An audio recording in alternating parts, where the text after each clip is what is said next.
लिए तेरा धन्यवाद करते हैं।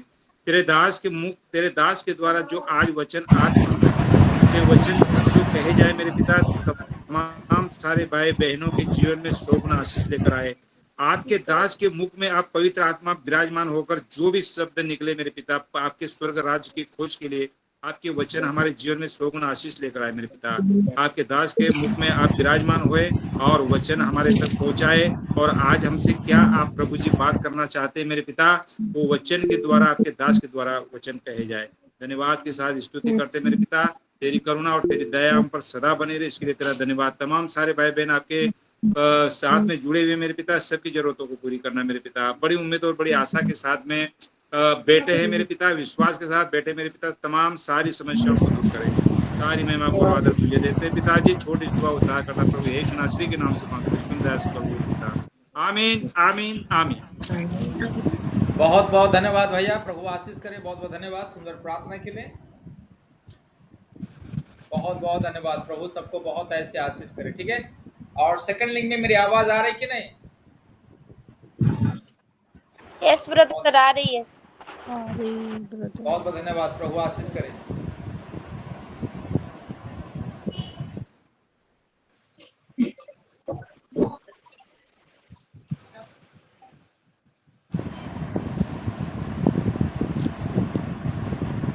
एक मिनट, थोड़ा सेकंड लिंक में देखता हूँ मैं।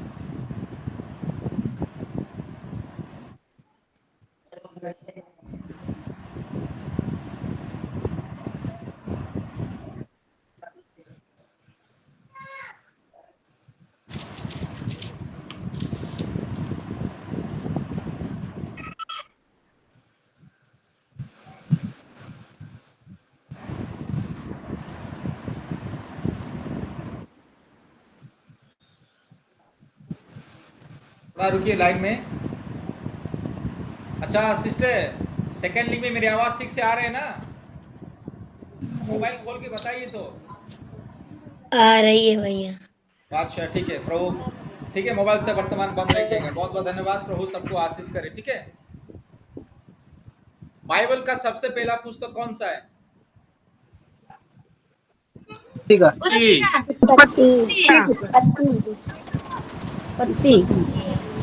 अच्छा, उत्पत्ति।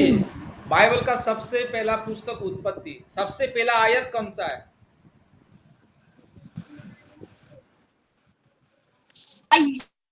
आदि में वचन था। सबसे पहला आयत कौन सा बाइबल में? सृष्टिकर्ता का विवरण। बाइबल का सबसे पहला आयत को वर्णन। पढ़िए तो।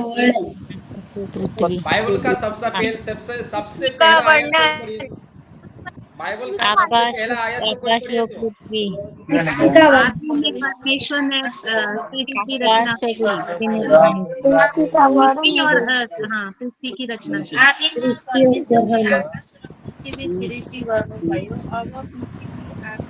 अच्छा, बहुत बहुत धन्यवाद। अच्छा एक काम कीजिए तो, जिसको बाइबल थोड़ा स्पष्ट रूप से पढ़ना आता है, जिसका आवाज भी क्लियर है वर्तमान, जिसका नेटवर्क वर्तमान क्लियर है, वही लोग जरा बाइबल को अच्छे से पढ़िए तो। उत्पत्ति पहला अध्याय का पहला आयत। आदि में परमेश्वर ने आकाश और पृथ्वी की सृष्टि की। ठीक है, हाँ, प्रभु सबको आशीष करे। प्रभु सबको आशीष करे। बहुत बहुत धन्यवाद। एक्चुअली हिंदी का जो ट्रांसलेशन है ना, मतलब थोड़ा कहीं कहीं पर गलत, मतलब अर्थ तो सही है, लेकिन उसका भाषांतर अर्थात उच्चारण या उसका जो लेख थोड़ा कुछ थोड़ा अजीब सा, मतलब थोड़ा कुछ गलत जैसा लिखा गया है। क्योंकि हिंदी बाइबल को ना एक अंग्रेजी आदमी, ब्रिटिश आदमी ने उसने ट्रांसलेट किया था। वो आदमी इंडिया में आया, विलियम कैरी करके कोलकाता आया, और वो ये हिंदी को अच्छे से पढ़ाई किया है और हिंदी डिक्शनरी को अच्छे से पढ़ाई किया।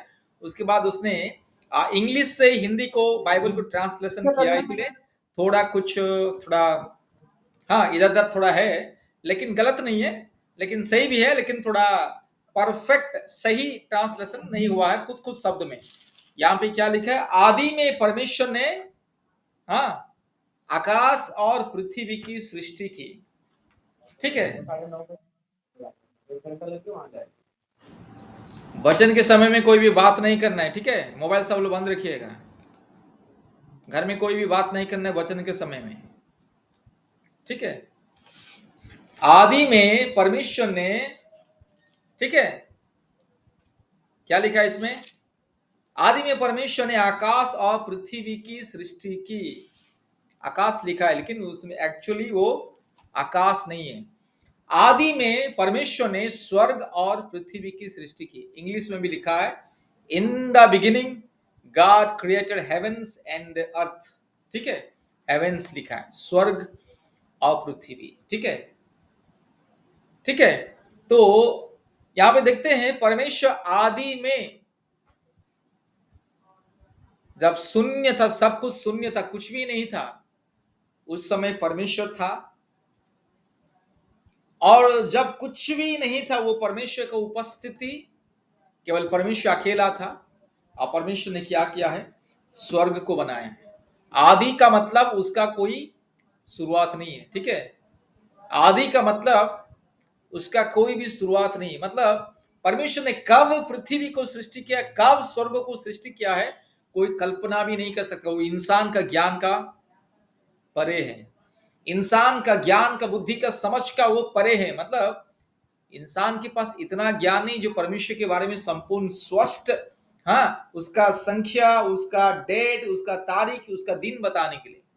ठीक है, इसलिए बाइबल में ज्यादा से ज्यादा मतलब 99% बातों का ना, उसका कोई तारीख नहीं लिखा है, उसका कोई दिन नहीं लिखा है। ठीक है, क्योंकि परमेश्वर का वचन को संपूर्ण जानना इंसान की बस की बात नहीं। हम जो भी जानते हैं थोड़ा, तो जो भी है, यहां पे लिखा है कि आदि में परमेश्वर ने स्वर्ग और पृथ्वी की सृष्टि की। स्वर्ग, ठीक है, याद रखिएगा।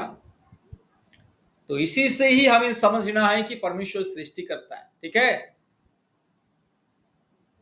बाइबल का सबसे पहला वचन परमेश्वर का अस्तित्व को प्रकट करता है कि परमेश्वर मतलब वो सृष्टि करता है। याद रखिएगा, पूरा बाइबल को पढ़ने का, हाँ, पूरा बाइबल को पढ़ने से ही मुझे परमेश्वर के बारे में समझ में आएगा, ऐसा नहीं है। बाइबल का एक ही आयत, सबसे पहला आयत को अगर कोई पढ़ेगा, समझ लेगा, तो समझ जाएगा कि परमेश्वर सृष्टि करता है और हम सब उनकी सृष्टि है। ठीक है, लेकिन जो परमेश्वर का वचन को कभी नहीं पढ़ा है, कभी नहीं सुना है, वो कैसे परमेश्वर के बारे में जानेगा? आज दुख की बात दुनिया में यही है कि इंसान परमेश्वर का ये व्यवस्था को जो एक बार भी नहीं पढ़ा है, हाँ, उसको परमेश्वर क्या मालूम नहीं है, सृष्टिकर्ता कौन है उसको मालूम नहीं है, और सृष्टि क्या है उसको मालूम नहीं है। वो सृष्टि को ही सृष्टिकर्ता समझने लगेगा। ठीक है, वो सारी सृष्टि को ही सृष्टिकर्ता समझने लगेगा, क्योंकि वो कभी परमेश्वर का वचन को सुना नहीं, ना पढ़ा नहीं, ना समझा नहीं। जो इंसान परमेश्वर का वचन को कभी पढ़ा नहीं है, सुना नहीं है, या जो सुनने के बाद भी, पढ़ने के बाद भी जो समझा नहीं है, वही इंसान क्या करेगा? इस सृष्टि वस्तु को पूजा करेगा। ठीक है, इसलिए मेरे प्यारे भाइयों और बहनों, बाइबल इतना महान ग्रंथ है जो एक ही वचन से ही, शुरुआत का एक ही वचन से ही, एक शब्द से ही परमेश्वर का अस्तित्व को प्रकट करता है। बहुत सुंदर तरह लिखा है, आदि में परमेश्वर ने आकाश और पृथ्वी की सृष्टि की। मतलब अर्थात स्वर्ग और पृथ्वी की सृष्टि की। दुनिया में क्या है? स्वर्ग, नरक और पृथ्वी, ये तीनों चीजों से इंसान का बहुत ही संबंध है। ठीक है, स्वर्ग, नरक और पृथ्वी, ये तीनों इंसान के लिए वासस्थान है, निवास करने का जगह है। इंसान जन्म लेता है धरती पर, इंसान मरने के बाद उसके लिए स्वर्ग नहीं तो नरक, और दूसरा रास्ता नहीं। ठीक है, इंसान के लिए 3 जगह है जो इंसान का, ठीक है, इंसान के लिए परमेश्वर ने बनाया है। ठीक है, परमेश्वर ने इंसान को पृथ्वी में भेजा है, पृथ्वी में रहने के लिए। उसके बाद उसके लिए स्वर्ग और नरक 2 रास्ता दिखा दिया है कि बेटा, तुम्हारे लिए तो मैंने पृथ्वी को दे दिया है, हाँ, धरती पर जीने के लिए तुम्हें तो आयु दे दिया है, बस इस धरती त्यागने के बाद तुम कहां जाओगे वो तुम्हारे ऊपर निर्भर करता है। ठीक है, कोई जबरदस्ती किसी को स्वर्ग लेकर के नहीं जाता है, लेकिन जबरदस्ती शैतान सबको नरक लेके जा रहे हैं। समझ में आया ना? जितने लोगों को समझ में आया जरा हालेलुया बोलिए, तो मेरे को पता नहीं कितने लोगों को समझ में आया।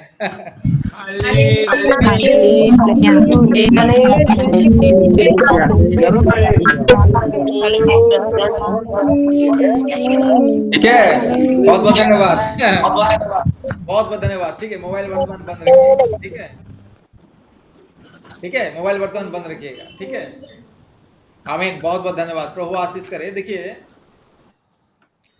परमेश्वर कभी भी किसी को जबरदस्ती स्वर्ग लेकर के नहीं जाता है। स्वर्ग जबरदस्ती जाने का जगह नहीं है। ठीक है, अभी देखिएगा, कोई किसी स्टूडेंट को किसी भी स्कूल में जबरदस्ती पास नहीं करते। जो आदमी, जो लड़का स्कूल ही नहीं जाएगा, सालों साल परीक्षा ही नहीं देगा, उसको जबरदस्ती पास करवाएगा कोई नहीं। एक क्लास से दूसरे क्लास पास होकर जाने के लिए इंसान को स्कूल जाना पड़ेगा, और स्कूल जाने के साथ साथ उसको परीक्षा लिखना पड़ेगा, और परीक्षा में उसको पास होना जरूरी, तब जाके दूसरे आगे उच्च क्लास में वो जा सकता है। तो स्वर्ग भी ऐसा है, किसी को जबरदस्ती परमेश्वर स्वर्ग लेकर के नहीं जाता है। ठीक है, इंसान का योग्यता के अनुसार परमेश्वर स्वर्ग और नरक को बनाया है, लेकिन नरक जाने के लिए शैतान सबको जबरदस्ती करता है। शैतान सबको, सबके दिमाग में एक भ्रम घुसाता है। इंसान के, हर एक इंसान के दिमाग में शैतान हमेशा पाप और अधर्म और भ्रम इंसान के दिमाग में शैतान देता है। अच्छा चीज निकल लेता है और उसके दिमाग में पाप, अधर्म, अंधविश्वास, भ्रष्टता, मूर्खता, अज्ञानता देता है, और उससे जबरदस्ती उसे नरक की ओर लेके जाता है, जिसके चलते इंसान पाप और अधर्म के मार्ग में चलता है।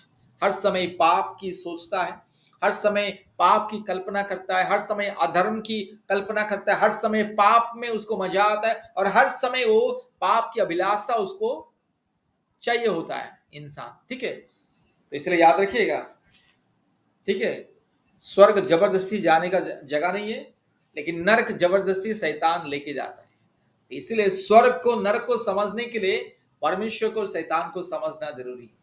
स्वर्ग और नरक को समझने के लिए इंसान को अपने आप को समझना जरूरी है। तो इसलिए मेरे प्यारे भाइयों और बहनों, परमेश्वर यहाँ पे एक ही शब्द में, यहाँ पे परमेश्वर अपना अस्तित्व को प्रकट करता है कि मैं आदि में स्वर्ग और पृथ्वी को मैंने सृष्टि किया है। ठीक है, बाइबल साफ साफ लिखा है, आदि में परमेश्वर ने आकाश और पृथ्वी की सृष्टि की। एक ही लाइन में खत्म। इस सृष्टि करता एक ही परमेश्वर है, और उसी ने पृथ्वी को बनाया है, और उसी ने स्वर्ग को बनाया है, और उसी ने नरक को भी बनाया है। पृथ्वी, स्वर्ग और पृथ्वी, इसमें क्या लिखा है? कोई बाइबल में स्वर्ग लिखा है और कोई बाइबल में आकाश लिखा है। आकाश का मतलब क्या है?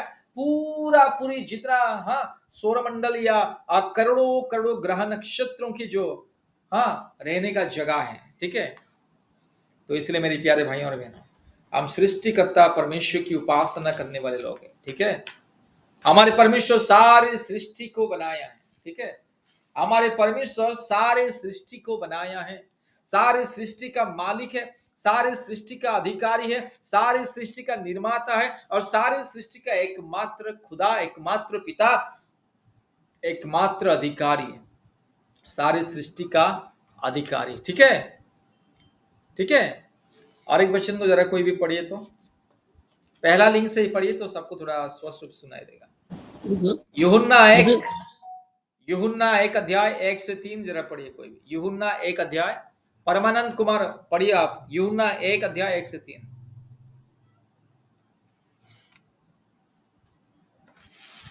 यूहन्ना 1 अध्याय 1 से 3।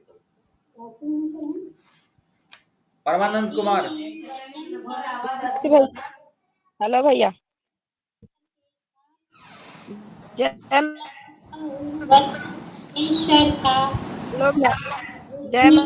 आपका आवाज क्लियर नहीं है सिस्टर, मिथिलेश कुमार, आपका आवाज क्लियर नहीं है। परमानंद कुमार, बाइबल है कि नहीं आपके पास? मैं पढ़ती हूँ बेटा। आप पढ़िए आंटी। बाइबल है। आदि में वचन था और वचन परमेश्वर के साथ था और वचन परमेश्वर था। यही आदि में परमेश्वर के साथ था। सब कुछ उसी के द्वारा उत्पन्न हुआ और जो कुछ उत्पन्न हुआ है उसमें से कोई भी वस्तु उसके बिना उत्पन्न नहीं हुई। आमीन। हेलो, बहुत बहुत धन्यवाद आंटी, प्रभु आशीष करे, बहुत बहुत धन्यवाद। ठीक है, आंटी ने बहुत ही साफ साफ पढ़ के सुनाई हम सबको। ठीक है, आदि में वचन था। ठीक है, मोबाइल सब लोग बंद रखिए ना बाइबल पढ़ने के समय। मोबाइल सब लोग बंद रखिए कृपया, कोई बातचीत नहीं करना है ना। एक आदमी कोई बातचीत करता है तो बस सबको डिस्टरबेंस होता है। मोबाइल सब लोग बंद रखिएगा, बाइबल तो पढ़ लिया था।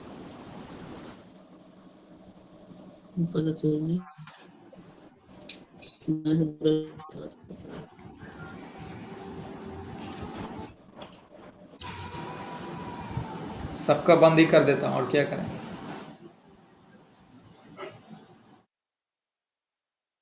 ठीक है, बहुत बहुत धन्यवाद, प्रभु आशीष करे। आदि में वचन था और वचन परमेश्वर के साथ और वचन परमेश्वर था। परमेश्वर आत्मा।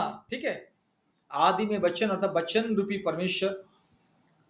ठीक है, और वचन परमेश्वर के साथ था और वचन परमेश्वर था। वही आदि में परमेश्वर के साथ था। सब कुछ उसी के द्वारा उत्पन्न हुआ और जो कुछ उत्पन्न हुआ है उसमें से कोई भी वस्तु उसके बिना उत्पन्न नहीं हुई है। ठीक है, इस सारे सृष्टि में जो भी हम देख रहे हैं ना, सारे सृष्टि का निर्माता एक ही मात्र हमारे परम प्रधान परम पिता एकमात्र सृष्टिकर्ता परमेश्वर। इस सारी सृष्टि में आप जो भी दिखाई दे रहे सबका सृष्टिकर्ता परमेश्वर। यह हमारे भारत देश में जितने 33 करोड़ या 36 करोड़ दुष्टात्मा भूत प्रेत चुड़ैल डायन है ना, सबको हमारा परमेश्वर ने ही बनाया है। ठीक है, ये जितने सूर्य चंद्र नक्षत्र तारागण ग्रह नक्षत्र या जितने भी ये सोना चांदी हीरा मोती पहाड़ पर्वत नदियां झरना और पौधे और जो भी चीज हमारे आंखों के सामने दिखाई देता है और हम जो भी देख भी नहीं पाते, सबका निर्माता कौन है? एकमात्र सृष्टिकर्ता है। तो सृष्टिकर्ता को छोड़ करके सृष्टि के पीछे भागना सबसे मूर्खता की बात है।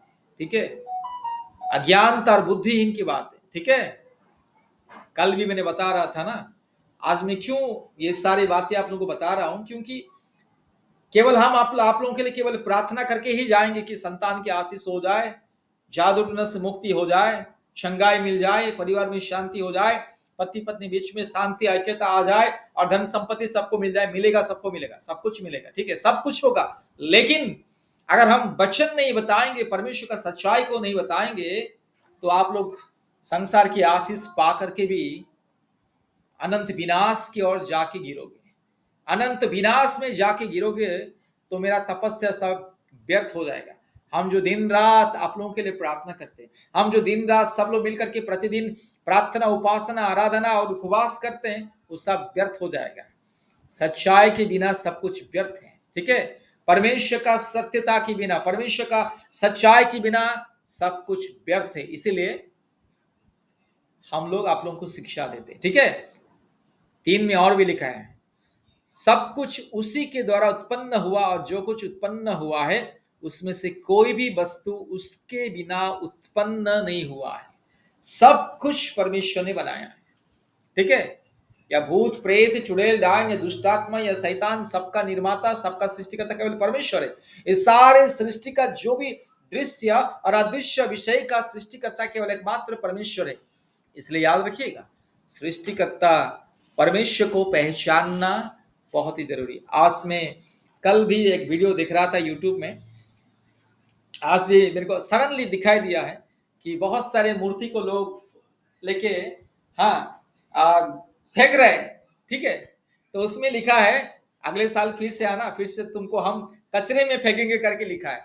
लोग मूर्ति को लेकर के फेंक रहे हैं कचरे में। और उसमें किसी ने लिखा है हाँ, हे भगवान तू फिर से अगले साल आना, फिर से हम तुमको कचरा में फेंकेंगे करके। देखिए, ठीक है, कितना अज्ञानता है। ठीक है, अज्ञानता है कि नहीं?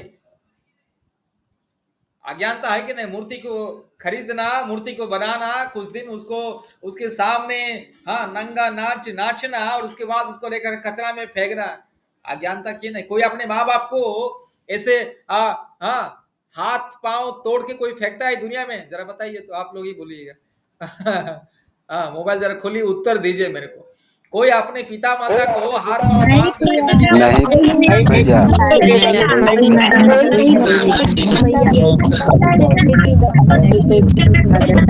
कोई अपने पिता माता को या अपनी माँ को या बाप को या अपने भाई को या अपने बहन को या अपने बेटा को या बेटी को या अपने पत्नी को या अपने पति को हाथ पांव तोड़ करके कचरा में बहा देता है, नदी में फेंकता है? नहीं भैया, ऐसा कोई नहीं करता है। क्यों नहीं करता है? कोई नहीं करता है। क्योंकि रामायण में तो लिखा है जो हनुमान का ना नाम सुबह लेगा ना उसको भोजन भी नसीब नहीं होगा, रामायण में लिखा है ये। हाँ, वो तो है, लेकिन इंसान अपने परिवार के लोगों को क्यों नहीं फेंकता है, हाथ पांव क्यों नहीं तोड़ता है, फेंकता है? क्योंकि हाँ, वो इंसान है ना। हमारे परिवार में जो लोग रहते हैं वो सबके सब इंसान है, कोई मूर्त पत्थर नहीं है। तो मूर्त पत्थर को आप कुछ भी करो, हाँ ठीक है, कुछ भी करो, गुनाह नहीं है, वो पाप नहीं, अधर्म नहीं है। ठीक है, आप मूर्त को बनाओ, उसको फेंको, मारो, उसको जलाओ, हाँ वो पाप का काम नहीं, वो क्राइम नहीं है। लेकिन इंसान को कोई मारेगा, काटेगा, जलाएगा, हाथ पांव तोड़ेगा तो तुरंत पुलिस आके जेल में डालेगा, क्योंकि इंसान के शरीर में जान है। इंसान है ना, जीवित प्राणी है। मूर्त मूर्त ही, पत्थर पत्थर है, इसलिए लोग पत्थर के साथ ऐसे हरकत करते हैं। ठीक है, इतने दुख की बात है कि नहीं भैया? तुम जिसको पिता पिता, मेरे अम्मा, मेरे माँ, मेरे भगवान, मेरे खुदा, मेरे ईश्वर करके जिसके सामने हाँ पागलों की तरह, जंगली जानवरों की तरह चिल्लाओगे, हरकत करोगे और उसी को लेकर के फेंकोगे, मतलब तुमसे बड़ा अधर्मी दुनिया में और कोई होगा? जिसको तुम इतना मान सम्मान दे करके उसको लेकर कचरा में फेंक रहे हो, तो तुमसे बड़ा अधर्मी और कोई होगा?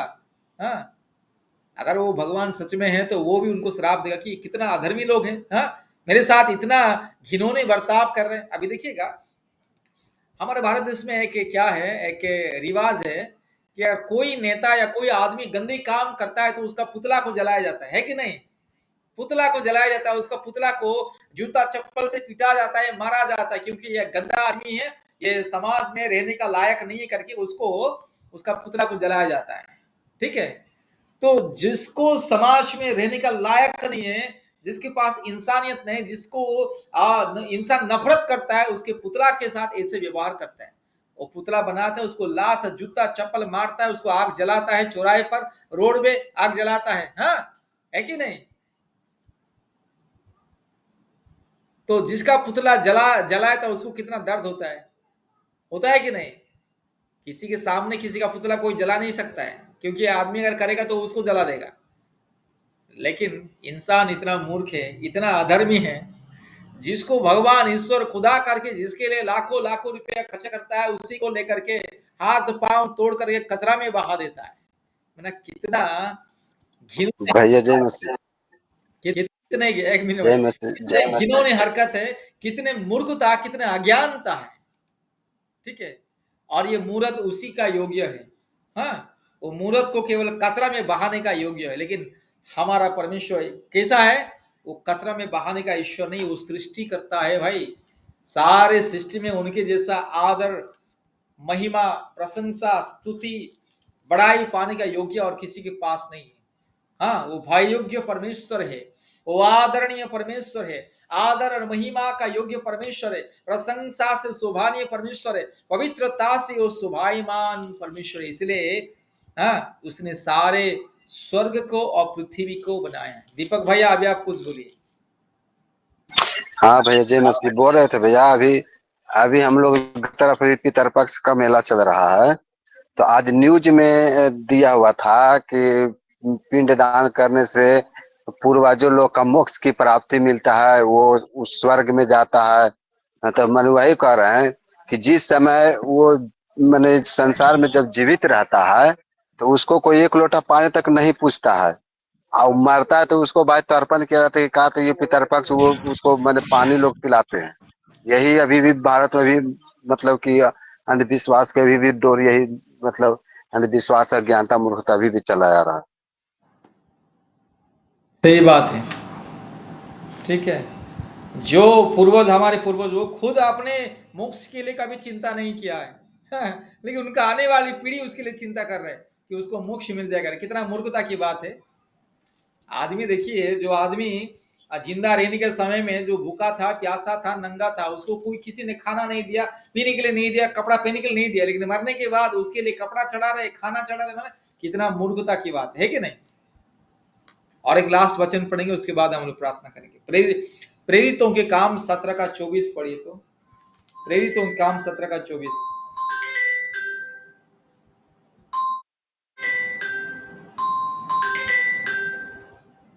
हमने सुना है कि हम में से कुछ ने वहां जाकर तुम्हें अपनी बातों से घबरा दिया और तुम्हारे मन उलट दिए हैं, प्रेरितों के काम परंतु 17 का हमने 24 वो नहीं है सिस्टर। प्रेरितों के काम 17 का 24 पढ़िए।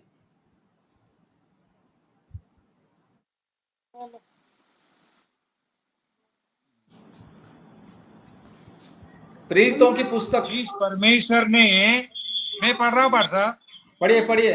जिस परमेश्वर ने पृथ्वी और उसकी सब वस्तुओं को बनाया, वह स्वर्ग और पृथ्वी का स्वामी होकर हाथ के बनाए हुए मंदिर में नहीं रह सकता। ठीक है, बहुत बहुत धन्यवाद। देखिए, बहुत बहुत बहुत साफ साफ लिखा है। जिस परमेश्वर ने पृथ्वी और उसकी सब वस्तुओं को बनाया, अर्थात जो परमेश्वर आदि में स्वर्ग और पृथ्वी को बनाया है, सारे सृष्टि को जो बनाया है, ठीक है, वह स्वर्ग और पृथ्वी का स्वामी, मतलब स्वर्ग और पृथ्वी का वो एकमात्र स्वामी है, पिता है, खुदा है, मालिक है, निर्माता है, सर्व सर्वा है और अधिकारी है। और इतना महान परमेश्वर हाथ के बने हुए मंदिरों में नहीं रहता है, ठीक है। किसी हाथों के द्वारा, मनुष्यों के द्वारा बनाया गया किसी मंदिर, ठीक है, मंदिरों का मनुष्यों के द्वारा बनाया गया ना किसी मंदिर या किसी वस्तु या किसी प्रतिमा या किसी मूर्त के अंदर वो नहीं रहता है, ठीक है। वो इंसान के दिल में हमेशा रहना चाहता है। तो आप अगर सृष्टिकर्ता परमेश्वर को हमेशा अपने दिल में जगा देना चाहता है तो सबसे पहले सृष्टिकर्ता को पहचानना है और दिन रात सुबह शाम केवल उन्हीं को अपने मन में, आत्मा में, जीवन में महिमा, मान, सम्मान, आदर देना बहुत जरूरी है। तब जाके आप जो भी मांगोगे ना, आपका मांग पूरा होगा, आपका प्रार्थना सफल होगा, ठीक है। इसलिए हमेशा याद रखिए, एकमात्र सृष्टिकर्ता परमेश्वर, एकमात्र जीवनदाता परमेश्वर, जिसने स्वर्ग और पृथ्वी को बनाया, जिसने सारे वस्तुओं को बनाया है, सारे सृष्टि का जो निर्माणकारी है, निर्माता है, उसी परमेश्वर को ही हमेशा, ठीक है, हमेशा अपने दिल में, मन में, आत्मा में, अपने परिवार में जगा देना है। और उसे छोड़ करके अगर किसी अंधविश्वास की बातें, चीजें अगर हमारे जीवन में रहेगा तो याद रखिएगा, आप कभी भी परमेश्वर का संतान नहीं बन पाओगे, कभी भी आप स्वर्ग राज्य में प्रवेश नहीं कर पाओगे, कभी भी आपके जीवन में परमेश्वर का मुक्ति और शांति कभी नहीं मिलेगा, ठीक है। आपका जिंदगी ऐसे ही खत्म होगा और आपका आने वाली पीढ़ी भी वही दर्दनाक दुख, कष्ट, क्लेश, अंधकार, बीमारी, रोग, संकट, अंधविश्वास, मूर्खता, ज्ञान, तभी वो भी ऐसे ही मरेंगे, ठीक है। आप और मैं अगर हम सुधर जाएंगे, ठीक है, परमेश्वर का सही मार्ग में चलेंगे तो हमारे पीछे पीछे हमारा आने वाली पीढ़ी भी वही मार्ग में चलेगा। आप और हम विनाश के मार्ग में जाएंगे तो हमारे आने वाली पीढ़ी भी विनाश के मार्ग में ही जाएगी, ठीक है। आपको और मेरे को किसी ने भी, ठीक है, नहीं सिखाया बचपन से कि ये करो, वो करो, वो करो। हमारे पूर्वज, हमारे बाप दादा जिस मार्ग में जा रहे थे, हम उस मार्ग में हम लोग जा रहे थे, लेकिन जब हमें सच्चाई मालूम हुआ तो हमें सत्यता पता चला और हम लोग झूठ, अंधविश्वास का मार्ग को त्याग के वर्तमान परमेश्वर का सच्चाई के मार्ग में चल रहे हैं। बाइबल में प्रभु यीशु मसीह ने कहा, तुम सत्य को जानोगे और सत्य तुम्हें स्वतंत्र करेगा।